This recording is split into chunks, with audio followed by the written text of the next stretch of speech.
Well, hello and welcome to another episode of Audiovisual Cultures. A very warm welcome if you're joining us on the live stream or the replay after as well. It's quite a rare event when I do a live recording like this. It's quite exciting. I'm doing this because of my guest today, which I will talk to you about in a moment. So Audiovisual Cultures, if you're joining us for the first time, it's a podcast that looks at all the nooks and crannies of creative practice, arts and humanities research, and cultural production. It's a very borderless approach to looking at cultural phenomena, just the sort of thing that we're doing right now. So I'm your host, Paula Blair, and I am really excited to be joined today from Taipei, Taiwan, by my guest, Uncle Dominic, to talk about live video casting and wherever else our chat takes us. And we're going to talk probably mainly about Dominic's show, Just Chat with Uncle Dominic, but we'll see where everything takes us. So I'm going to bring Uncle Dominic in now. Hello, welcome. Hello, everyone. I'm Uncle Dominic. Thank you for inviting me to your podcast, Paula. You're so welcome. Yes, it's so great to connect with you, and I'm loving your outfit. I'm loving your Spider-Man hoodie that you've got on there. I love Spider-Man a lot because it has the one of the famous quotes, right? Saying, with great power comes great responsibility. So, yeah, so it's a good thing. Excellent. Yeah. He's probably one of my favorite as well. So Dominic, you're so welcome. And would you be happy, first of all, to tell us a bit about yourself? Just introduce yourself and tell us the sorts of things that you're working on, and then we'll try and get into a bit more detail about those. For sure. Well, hello everyone. I'm Uncle Dominic. Right now, I actually have my own show on Twitch and also on YouTube under Uncle Dominic Storytime or in Just Chat with Uncle Dominic. What I do, that is just part of my part-time job, kind of. So, because I want to bring like more motivation to the world and more things because I'm an educator in Taiwan, so I teach in schools, public schools, and private institution as well. And so one of my friends actually came to me one day and said, Dominic, you have all these great, telling stories and talking to people. Why don't you have your own podcast? And I was like, what? I can do that? I said, sure, you can do it. You can try it. And so that kind of, put me into the map. So I started doing this. And I've been approached by a few people to talk about motivational stuff, things that we can help younger generations. So that's what I'm excited about right now to help younger people with their questions in life. And so, so that's why I'm doing this for once, right? So yeah, that's a little bit about myself. And educational wise, I'm just a teacher. In a school. No, nobody's just a teacher. It's a very important thing to do.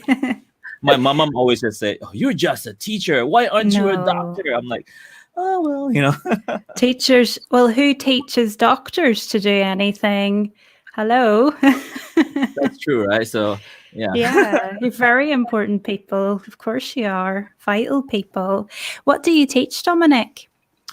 In Taiwan, I actually teach English language, right? So I teach the language English here. So but before, when I was in the States, I used to work as a photographer, and I teach people how to do photography, and so back in the States. But yeah, so I've been in Taiwan for 14 years now. So in Taiwan, I cannot teach photography here because they are actually much better than me. And so and language barrier wise, so that is a problem. And so yeah, so I verged into teaching education, and I thought that's actually pretty helpful as well, with a little bit from my background as well. So yeah, because my mom used to be a teacher in a school a long time ago. So yeah, it's kind of runs. I guess you could say it runs in the family somehow, right? Okay. Oh, that's brilliant. So yeah, so your vocation very much is feeding the work that you're doing with your video casting on Twitch and YouTube then. That's right. Yeah. Yeah. Great. So yeah, I suppose there's quite a lot to get into then, because you've mentioned language, and then you've and I know that from watching some of Just Chat, you're most of your guests are in Asia somewhere, and so I was quite keen to know, how you get guests, and I think it's quite useful if there are other podcasters and videocasters watching. That's something we can talk about, is those connections that people make. Mm-hmm. Like right now, I've been approached by a few shows as well, like you approached me, and they all liked the motivational part that I'm putting it out. So I feel like, yeah, so that's what it is. It's a start. So I told my wife, I was like, I got invited again for another as another guest at another show, and I was like, so does that make me famous? I feel like no. It's good that people are seeing the motivational things and try to put it out there, right? Because I can only do so much, right? And I can only get so much viewers, but I want to do this because I want, younger learners, well, younger generation, they need to hear this sometimes. And so I do this at school, at my own schools as well. Like when I teach, even though I'm teaching English, I'll teach life, life to my students. And if they're experiencing certain problems, I told them, you can always come to me. I can help you. If I cannot help you, I'll try to find some ways or someone else for you to talk to, or share with them my life experiences as well. I would not say I have a perfect life, and I would not say I have the lowest of life, but I go through life just like everyone else. Everyone has problems, so that's why I want to put it out there in a sense of more real, just like realness in struggle. So I have my own struggles, and so the guests that I invited on my show so far, most of them have their own problems in life, but they are very motivated to share what they know, and which is good because we can see real life struggles and share it to the world, and at the same time, share it to the world how we overcome them, with the knowledge that we have.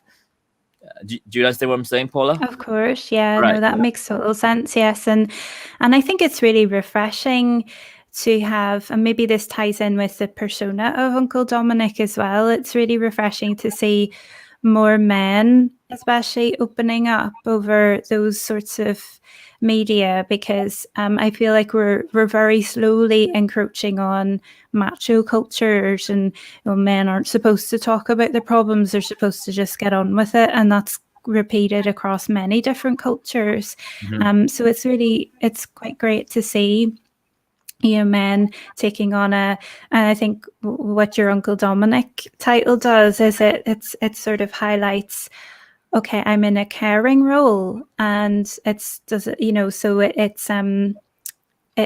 making it more acceptable for men to be able to do that, and that it's quite useful actually for all of us to lay these things on the table and say we're all going through this stuff, but this is how we can have resolve and get through really challenging times, and how we can respond to them. So it's quite, it's a nice show to listen to just hear, oh, that this person has overcome that adversity in that way, or this thing happened in their life and that was how they confronted it, and it doesn't mean, it's not the way that influencers say you should just revolutionize your life. It's not, it's real life stories that people are telling you. So I think that's been really useful to hear. I like the influencers right now in this generation. I've never seen it before, but it's been picking up like crazy. Like everyone wants to be an influencer on Instagram, TikTok, on all those platforms. I mean, they're showing something for the people in the world to see, but most of the times what they show are not real, right? They show it because they want to sell stuff, sell their brand.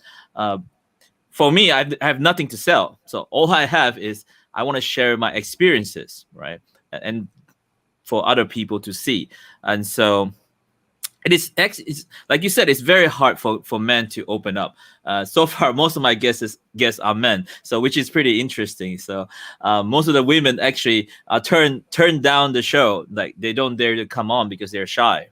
So in this case, in my podcast, most of the guests are guys, so which is very interesting in some ways. But like you said, it's very difficult for us to open up. Even for me Mhm. to actually start this, I have this idea to share this for almost over a year. I've never done it. It's just I never dare to put it up, never dare to record myself, and just I was like, oh, what should I do? What should I do? Eventually, just a tiny little push from one of my students. It's like, you can do this. Why don't you do it? I was like, really? I should do it? Yeah. And that's where I picked up. So that's where I go from there. But I'm not gonna say it's all smooth. It's all smooth.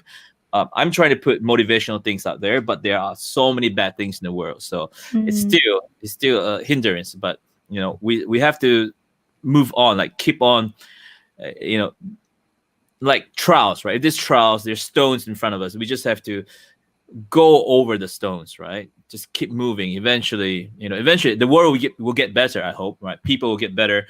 More people will be more motivational, um, inspire more confidence in their life, right? That's what we need, because I think young people right now needs more confidence in their life so they can overcome certain trials, right?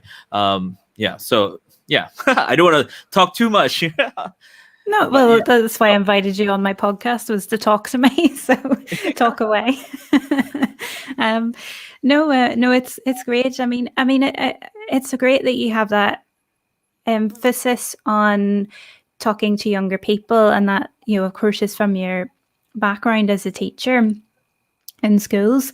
But I find, and maybe some of your guests find this as well, that even as an adult, there are things you don't hear as a child that maybe you needed to hear, but you don't learn them Exactly. until you're well into adulthood. And so I'm very open to the idea of having almost a second childhood, and actually just relearning some of that when you're at a time in your life where you can really understand it and apply the learning.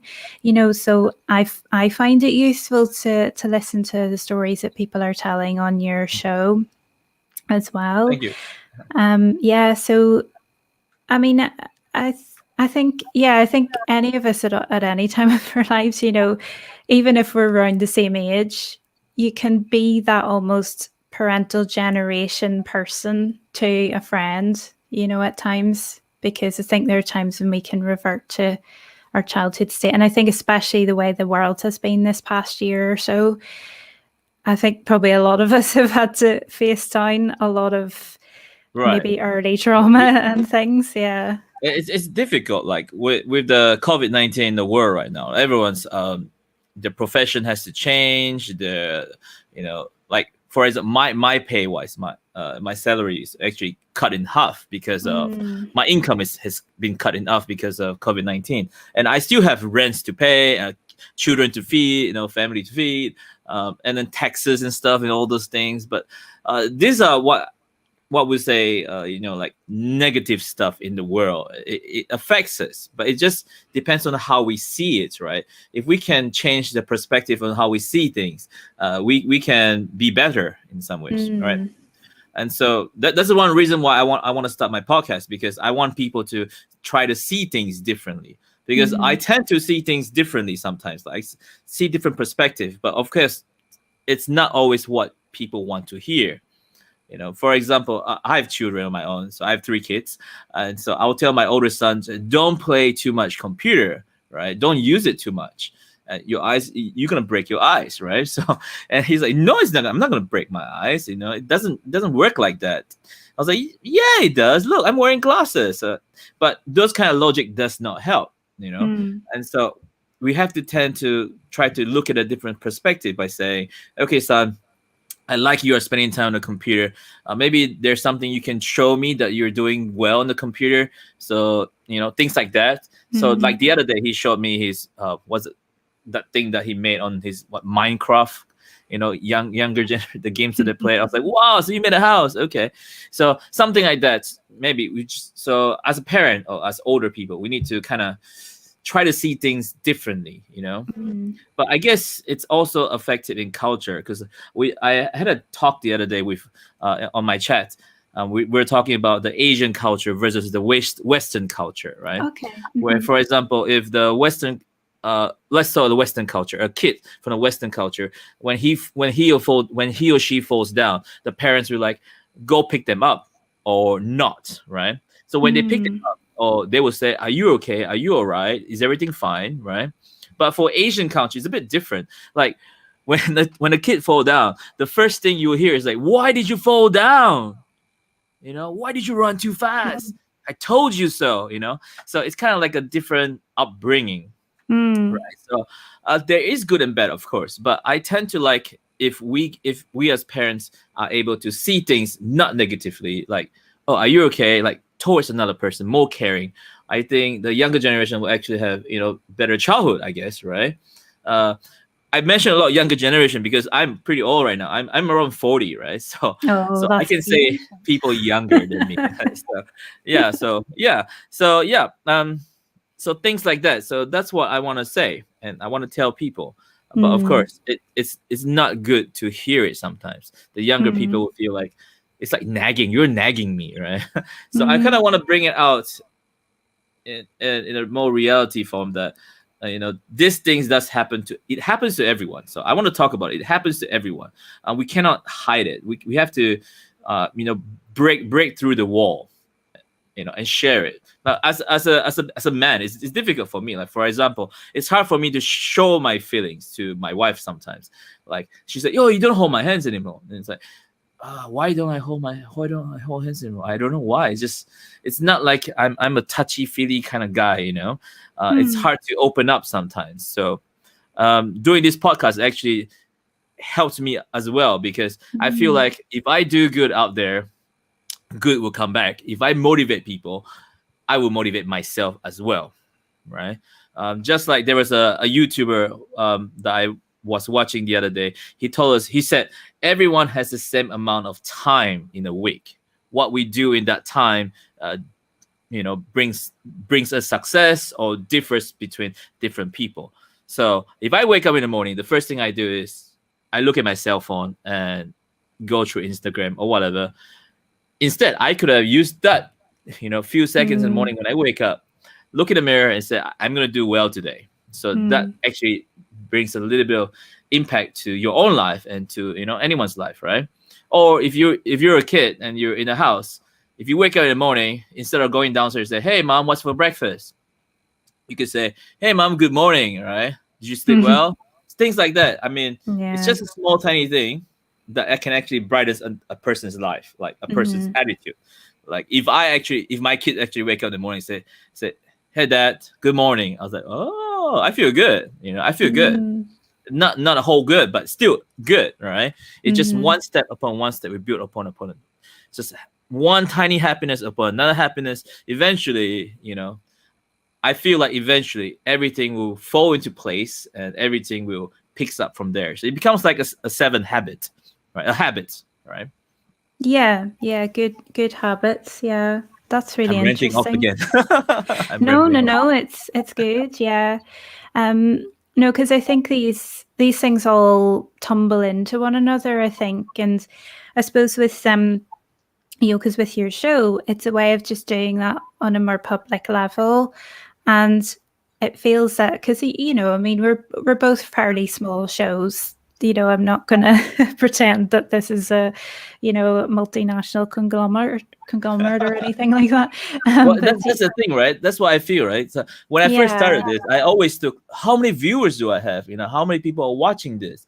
And I try to promote my channels. I was like, and then someone actually told me it's not important how many viewers you find. It's more on what you show and what you give, So if I'm giving good stuff, good vibes to people, I feel like if one person gets it, I mean, that's good enough, right?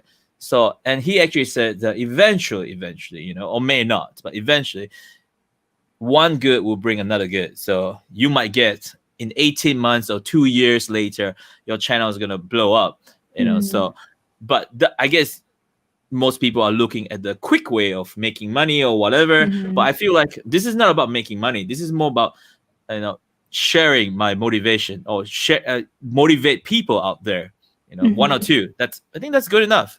I mean, if there's more, great. If there's even more, even better. But it has to pick up from somewhere, because we talk about money, right? Money spent. Okay, I don't think people will actually spend money to go to a course to get a motivational course. Like for example, if I'm having a seminar for $2,000, you pay $2,000 to come to my 2 hour seminar of being happy. I mean, who would do that, right?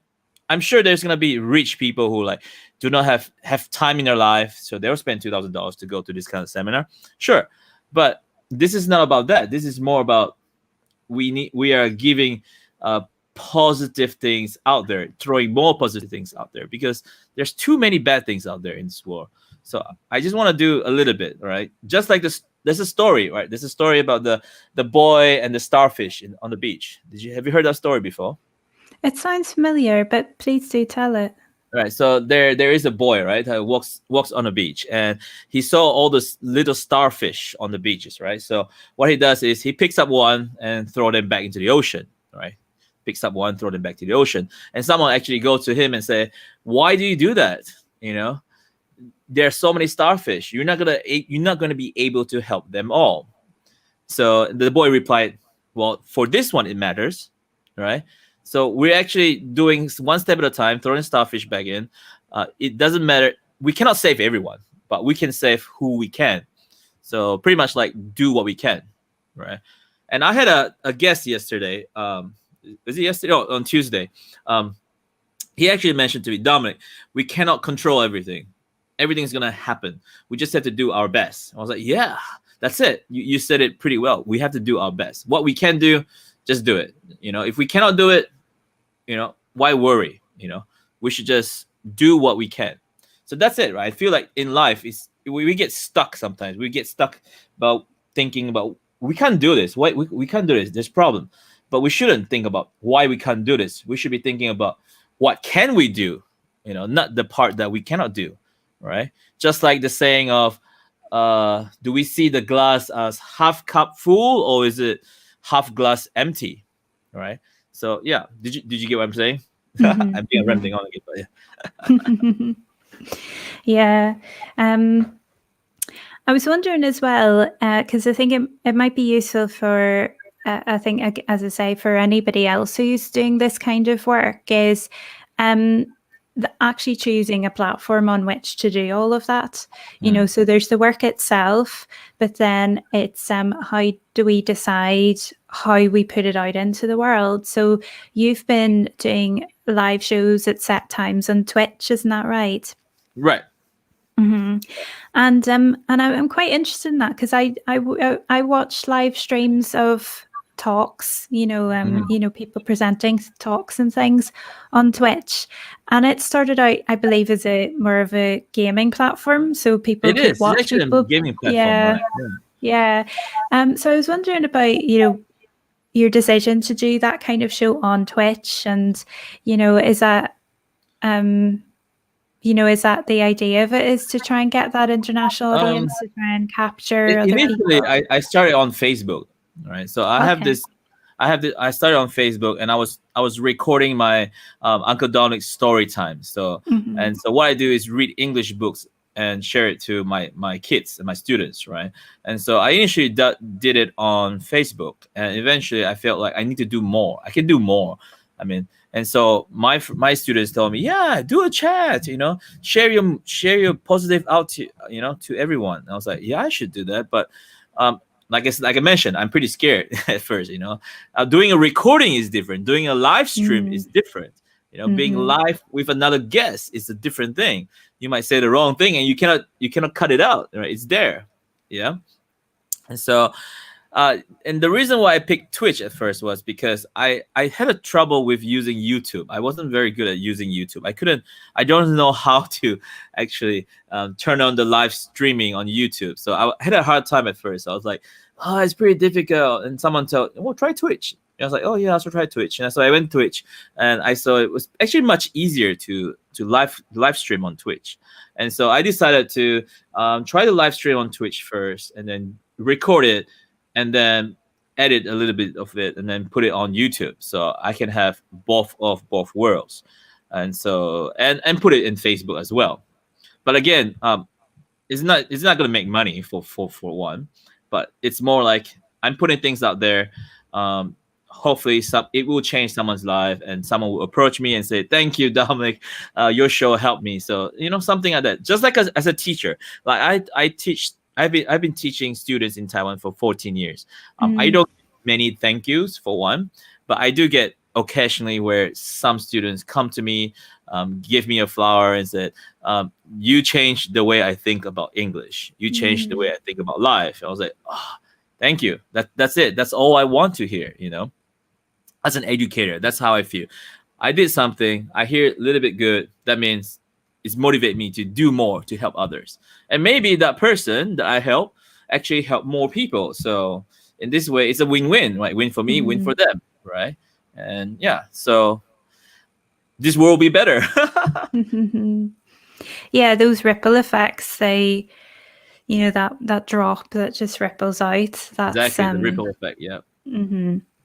Yeah, that's great.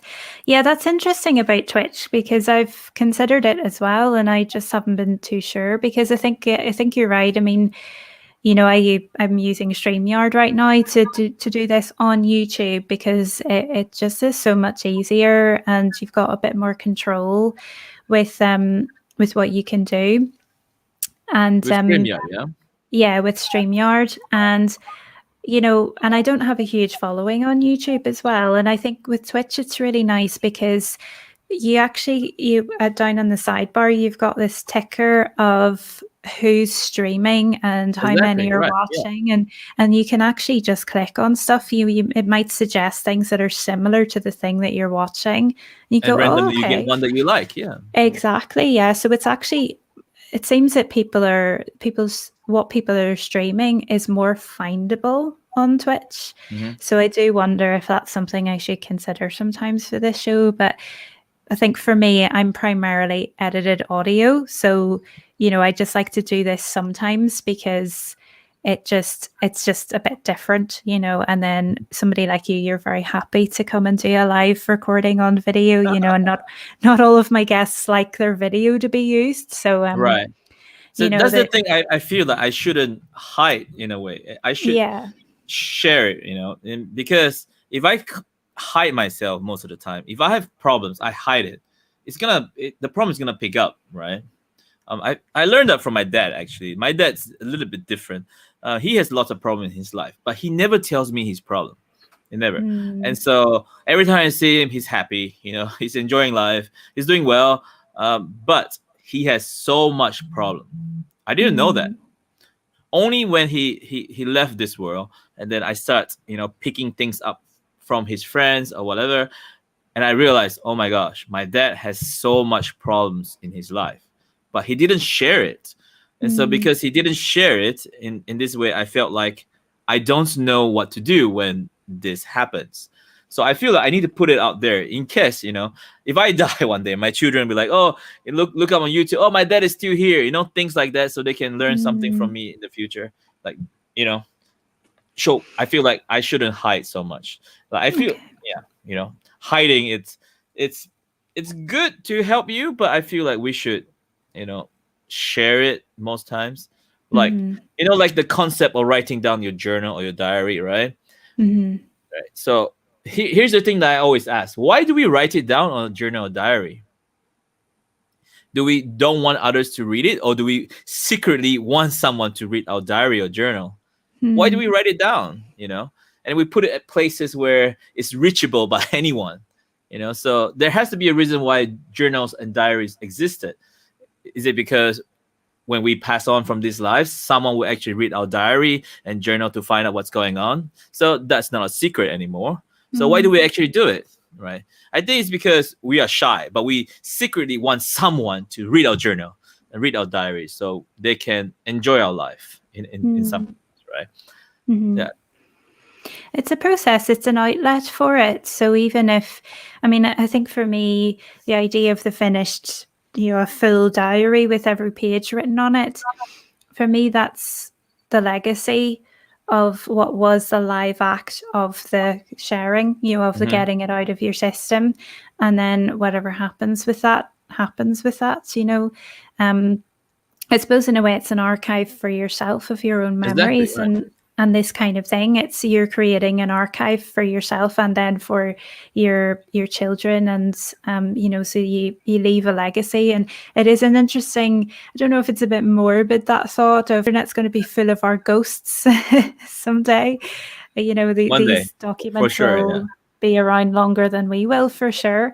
And then it's such a lovely thing to think that in 100 years' time, somebody might still be benefiting from what we put out into the world, which is really interesting. That's what I feel like.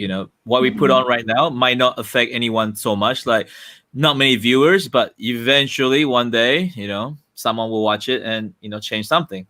Like you said, an archive. It's definitely an archive. We have to look at the generations now. Everything is internet now, right? Everything is computerized. So if we don't move on with the times, we're gonna be stuck behind. Like if I share all my motivational stuff or my strugglings in life in a diary, in my journal, who's gonna read it? One day, if my house get burned down, then no one's gonna be able to read it. And so I need to put it up there. So on the internet, on the web, I think that's the best way to put things out.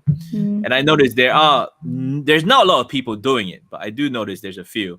And so a few, it's better than none. So so adding more to it, help out more.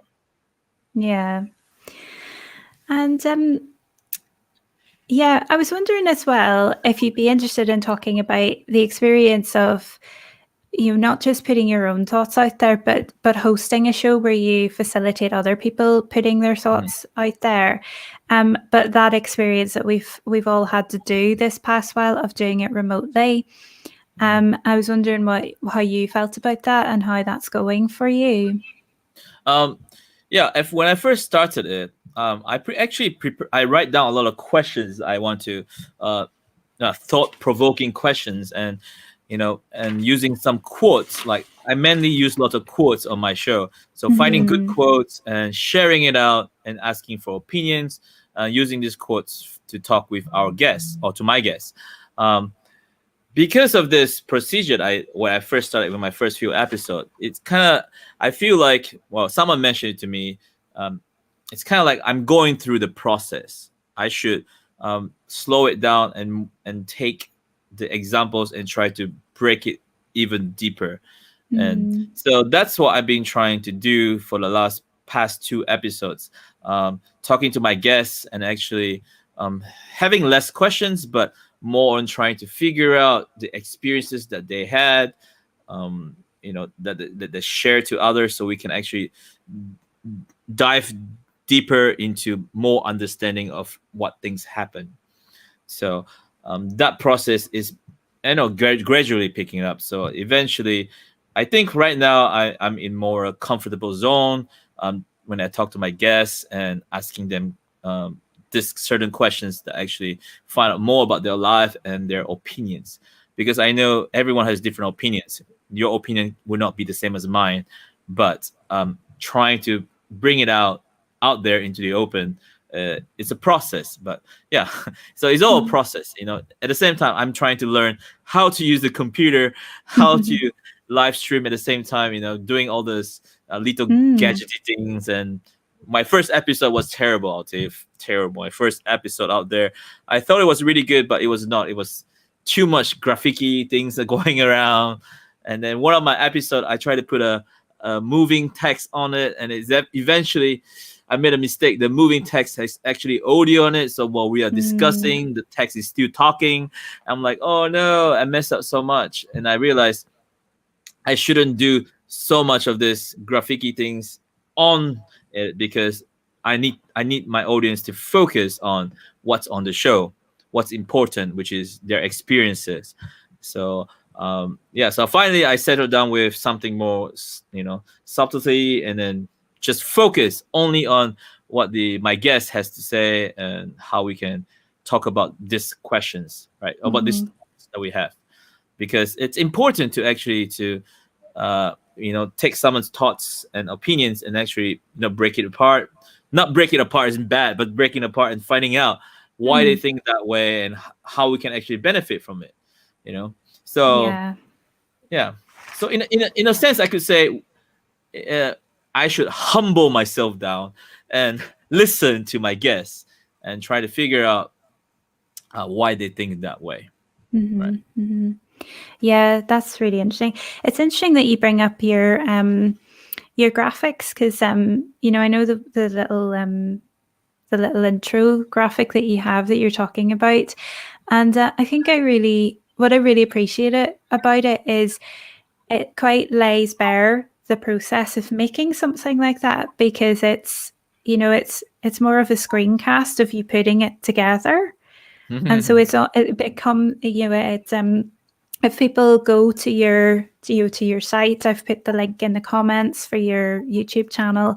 If people go and have a look at that, you'll see what I mean, where it's like you're building it in the program, and so it comes alive in front of you. And it's as you say, I think any podcaster, any videocaster, when they're just starting out, it's not perfect. It's there's constant problems. It's a total learning experience because we are amateurs doing this, a lot of us, and Right. we don't have that formal training in broadcasting.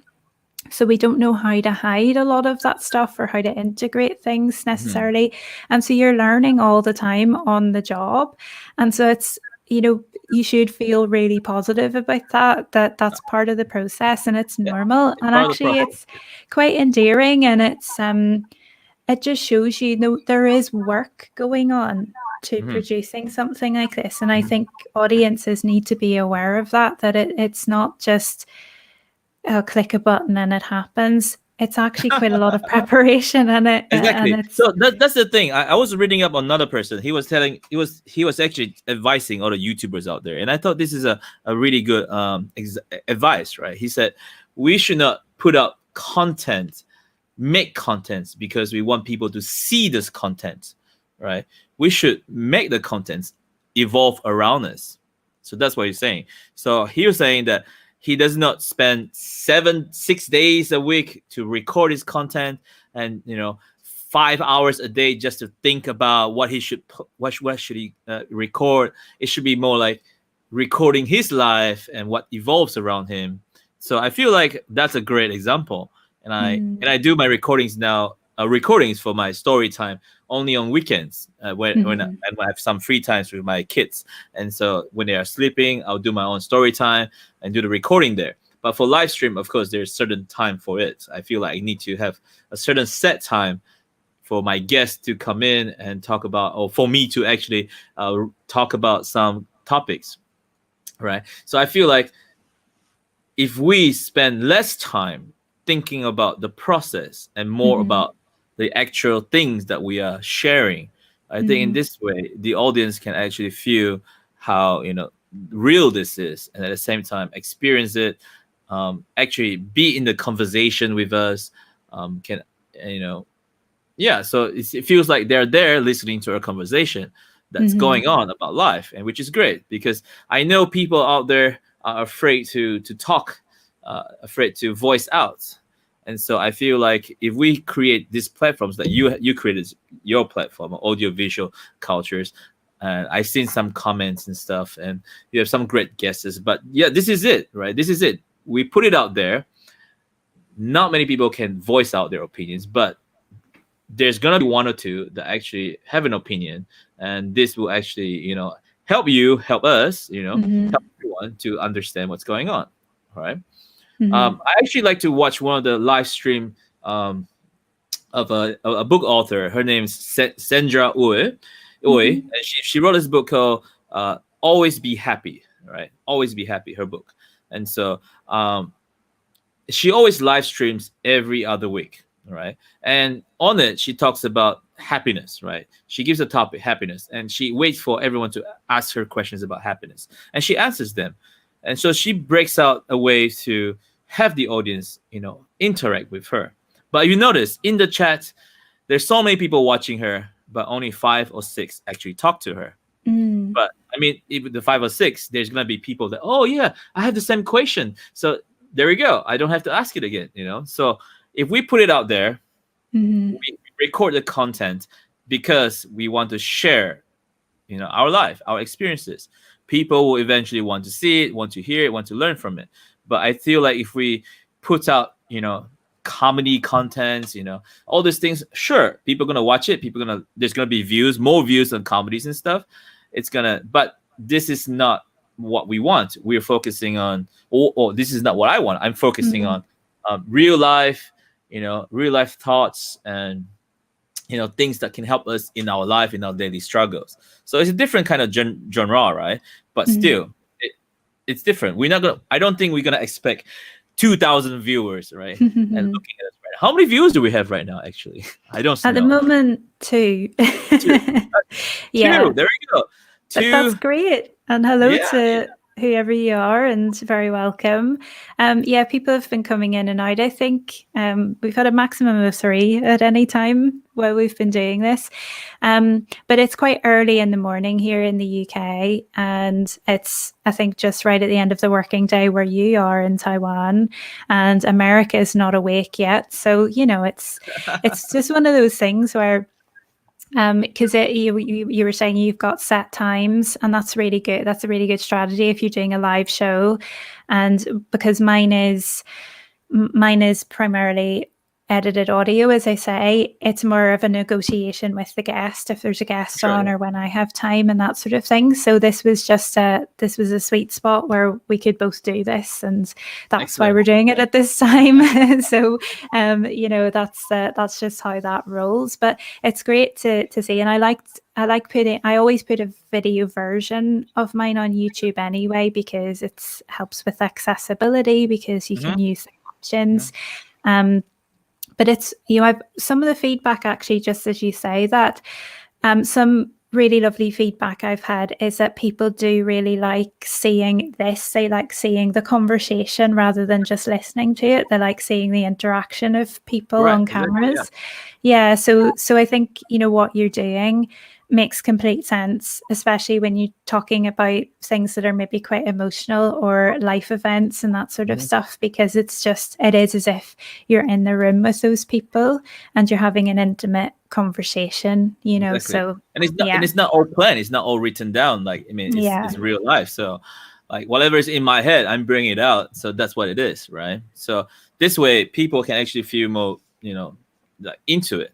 Like, it's real. This advice is real. It's not a made up advice where I'm looking at a script. I'm not. So you're not going, you need to be happier in your life, so you need to buy this product to do that. It's like, this is a real life event. This is the choice. These are the choices you can make, and how you confront that, how you deal with that, how you move on from that, and that's really useful. And I suppose it'd be nice to just quickly come back to that point you were making about you tend to shape it around quotations that you find. You'll take words of wisdom from Maya Angelou, and quite common sayings, and that sort of thing, and get your guests to really think that through and go, right, well, what does that mean to you? How do you approach this? And I think that's a really nice way of shaping it as well. And I mean, all the ones I've heard so far, I think they're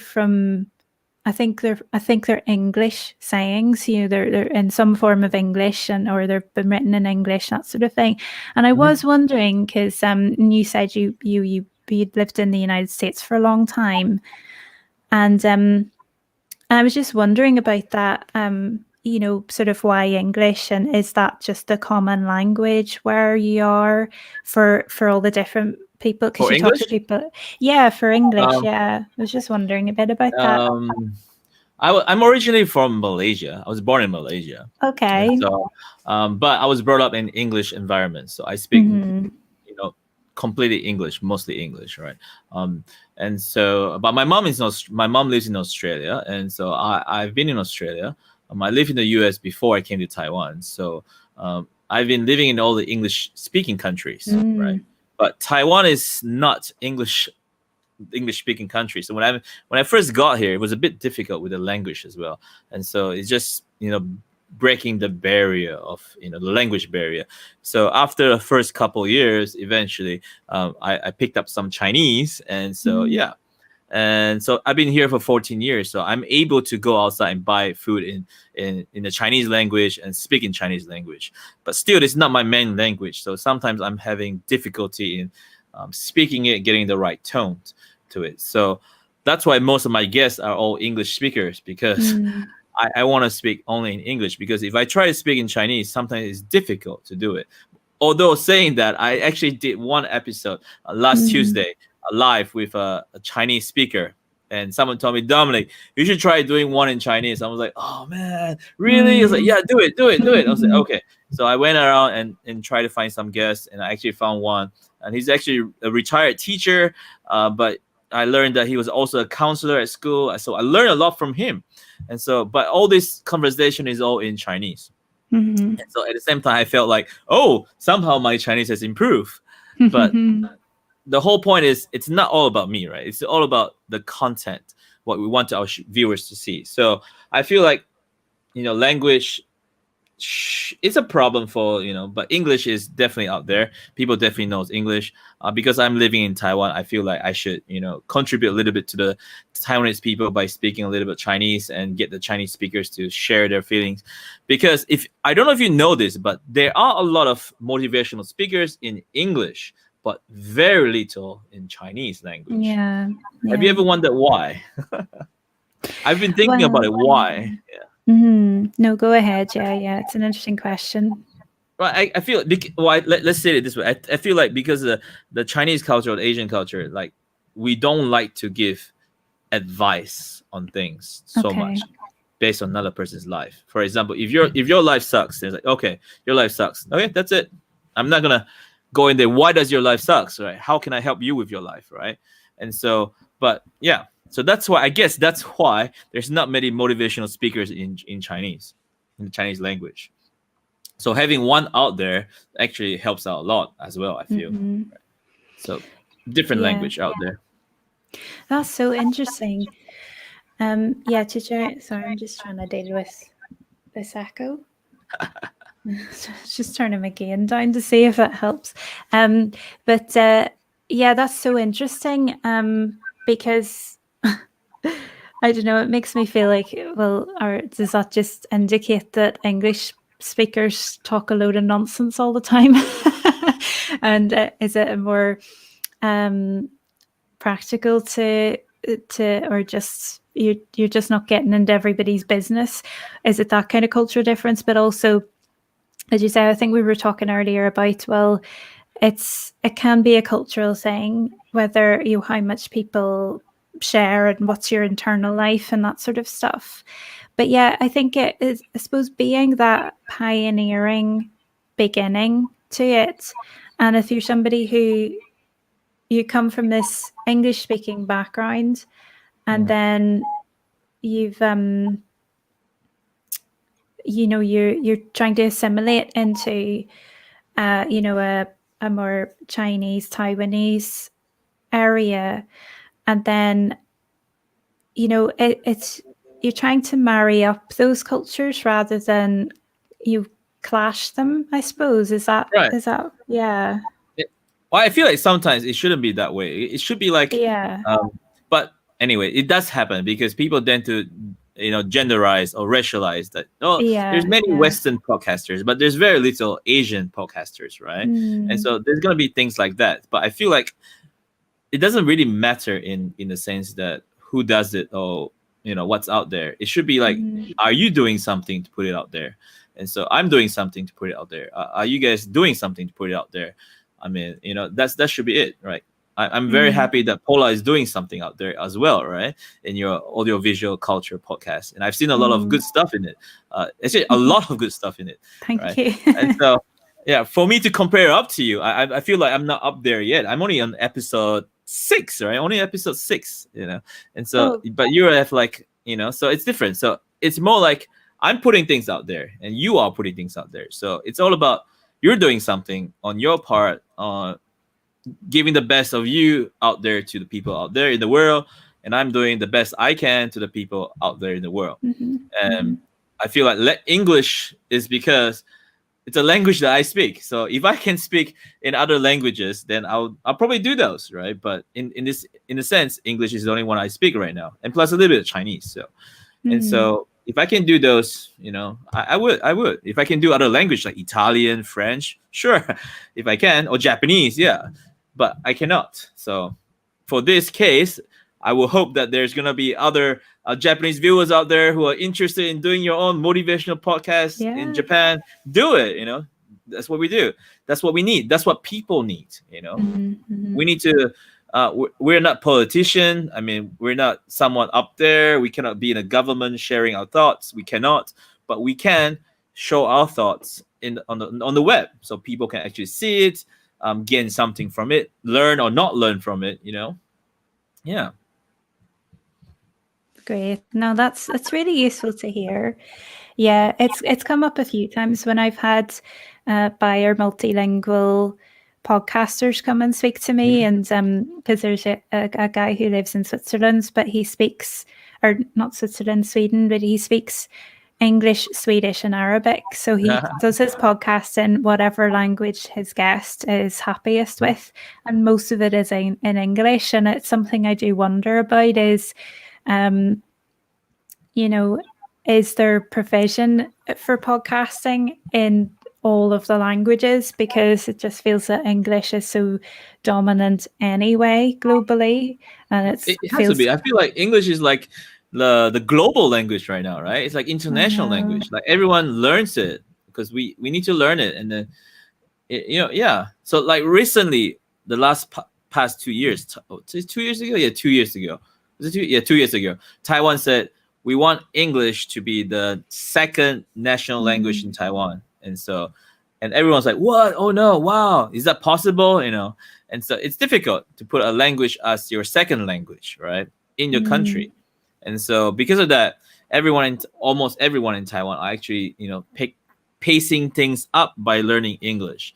And so a lot of English intuition are having lots of students, and because they want to learn from it, practice, improve their English, and there are lots of more foreign teachers from other countries coming into Taiwan to actually teach English. I mean, this is a good step. I feel like English is important out there. Before, I used to think Chinese and English is important because China has so much business opportunities for people to go there. But of course, recently with lots of political things happening in the world, people are changing their mind. Oh, we don't want to go to China anymore. We're going to focus on different languages. So I feel like it doesn't matter, right? It's more matters on what we want to learn. Like, I feel like English is definitely important. Like for me, I like the language, English language, and the Japanese language, and the Chinese language. And so I think these two languages are great. If you have those three languages, I feel like you can go around the world and still do things. Of course, I cannot go to Italy, but if I go to Italy, I'm sure they can still speak English there. Pretty sure, right? So yeah, English is definitely worldwide. So it's a language that you have to learn. You have to know it. Well, you don't really have to like know 100% the language. I mean, it's good enough to conversate and to get around. I think that's good. That's good enough, right? Okay. No, it's just interesting to hear your thoughts about that. I get worried that it's much too colonial and it's taking over, and I'm trying my best to learn different languages that aren't English. But yeah, it's good to hear your perspective on it. If you want to talk about colonization, that's a different whole point of view. I know. Like I was in Australia for a couple of years before. Right? I live. My mom's there now. So a lot of Australians, the older generation, they don't like the Japanese people because of the World War before, right? The war that had with the Japanese. And so when I was there, they thought I was Japanese, so they don't like me. I was like, I'm not Japanese. I'm not. I don't believe you. I don't care. Go away. So all these racial things is there. Okay. But we don't want to feel that way. I mean, colonization happens. People move to different country. It happens. Immigration. These things happen. So, but we have to think about. We are all humans, right? We're just living in different worlds and trying to move and try to, how do we say, survive in this world, right? A lot of gamers out there love to play games like survival games, right? And so this is real life survival. It's like you find out what's best for you and your family, and you want to move there and you want to live there. And so, Mhm. and yeah, so that's it. I have friends and families who want to move to the UK as well, and love Australia and want to move to Australia. I mean, this is what they feel. If I feel like I like my life here in Taiwan, then I'm here. I'm still here. I've been here 14 years, so I definitely love it here. And so, but I'm saying, it doesn't matter where we go. I feel like it's all about yourself, our own happiness, and our own thoughts, right? If we feel going to the UK is actually beneficial for me and my family, then why not? Go do it, right? Um, Go do make your life there. I've seen people done it, and so I'm not saying it's bad. I'm saying it's what makes you happy. Go follow it and do it. If it does not make me happy, then why should I do it? If I'm happy where I am, I should just stay here and focus on my life here. But if I'm happy elsewhere, then I should try to move on and do what's happy. Happiness is actually important, right? It's very important. Everyone looks for it. Some people cannot find it, but it's there. We just have to actually dig deeper and find it. Mm. Okay, that's it. It's really good to hear your thoughts on that. So, Uncle Dominic, is there anything we haven't touched on today that you really wanted to put out there, that you really wanted to tell people about any of your other work or anything like that? Anything at all? Yeah. Well, I think I touched on everything. We pretty much talked on everything, and I do feel like, for the viewers out there who are watching us right now, watching this show, don't be afraid to ask questions. Don't be afraid to go look for opportunities to improve yourself and to improve. If we talk about language, improve your language, but mentally improve what you think in your mind. Be positive. Be positive in life. I'm not going to say it's easy to be positive in life. It's difficult. Every day I'm getting bashed down by negativity. Even today, this morning, even yesterday at work. So it's like that. It's going to happen. Bad things are going to happen. It's going to hit us. Even while I'm doing my podcasting and doing my guest show, it does happen. But we should not let it drag us down. We should look at the positive side of things. Try our best to look at positive side of things, and then move on. So to all of viewers out there, I would like everyone to take the time. You can come to my YouTube, watch my talk shows, or be as a guest in my talk show, or at Paula shows, and ask questions, even not as a guest, but just as a viewer. Ask questions or email, anything. Everything's possible. There's so many ways to communicate with us. I mean, that's what I want people to know. There are ways to help everyone. We just have to. There are ways to help everyone. The channels are there. You just need to, I cannot say take a pen and write a letter. Type on your computer right now. Feed in. Talk to us. There you go. That's it. That's what I want to say. Yeah, that's really helpful. Yeah, and I very wholeheartedly second that. We're easy to find, and we're very happy to hear from people, because I think both of us were actively looking for guests to be on our shows. So, if you just search for "Just Chat with Uncle Dominic," and I'm going to put some links down in the show notes wherever you're getting this, so that you can just find that really easily. And Audiovisual Cultures as well. I think that's a really, really great note to wrap things up on. And do you have any social media that you would like people to go and visit as well? Well, Paula already mentioned it. You can find me on Storytime with Uncle Dominic on YouTube. You can find the Uncle Dominic on Twitch TV, and you can actually message me on Twitter at Uncle_Dominic. And if you go on Facebook, if you have Facebook, you can look up Uncle Dominic Storytime. So I am there, and so so you can look me up in almost every social media sites out there. I think pretty much. Even on TikTok, I am even on TikTok. Okay. It's not much on TikTok, but I am on there. So you can look me up there as well, Uncle Dominic. So yeah. I'm Okay. old, that's why I'm Uncle Dominic. 40 isn't old. Come on. Well, I was gonna put Grandpa Dominic, but I haven't reached that stage yet. No. So Uncle is fine. Uncle is fine. No, we're still millennials. We'll cling on to that for a while. Well, thank you, Paula, for actually having me on your show as a guest. Oh, it's been a It has been joy. great. Yeah, it's been a real joy. Thank you so much for taking the time. I know it's difficult to try and get around the time difference and your working day and everything. And I really, really appreciate your flexibility with that. And it's been just an absolute joy to chat with you. Thank you for your time. Thank you so much for having me.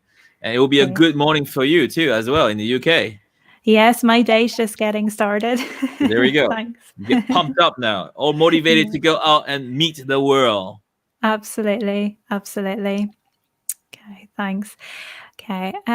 Just a quick note, everybody. Thank you so much for joining wherever you've been listening. If you've been watching this on YouTube at all, there'll be an audio edit of this going out in Audiovisual Cultures. It'll probably be a bit later on in the summer, maybe late August for that. And you can pick the audio up just about anywhere you get your podcasts, so Apple Podcasts, Spotify, etc. And just thanks so much. And if you're happy to share this, that would be amazing. That would really help me and Uncle Dominic out so much. And if you're looking for any extras as well as what we provide for free, then have a look at patreon.com/AV Cultures and see what we're up to over there. But for now, thank you so much and have a good day or evening wherever you are in the world.